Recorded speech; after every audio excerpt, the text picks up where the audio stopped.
The Delta variant is causing an uptick in COVID among children and the unvaccinated across the country.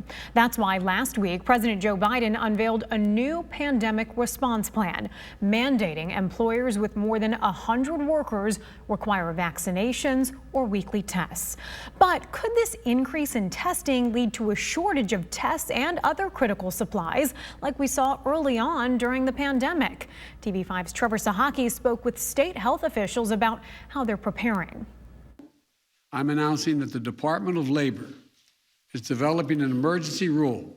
That rule, employers with 100 or more employees must ensure their workers are fully vaccinated or get tested weekly. The vaccination end of that is probably the easier thing. As we've talked, there's plenty of supply out there, whether it's from your local health department, from your local physician's office, pharmacies. Steve Hall with the Central Michigan District Health Department sees an increase in vaccinating and testing on the horizon. In terms of testing supplies, that may be a little bit more difficult.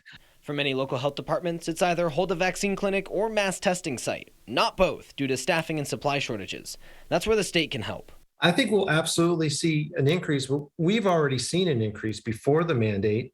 Jason Wilkinson with the state health department says a lot of businesses are asking where their employees can be tested. We actually have been increasing the number of pop-up sites. Testing across the state has increased to a daily average of 35,000 people, up from 13,000 in July.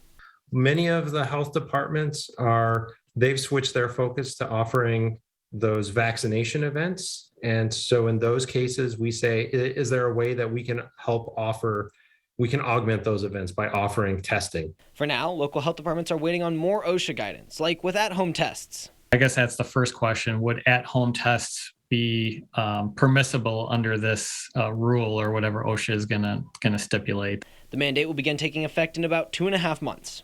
Trevor Sahaki, WNEM, TV5.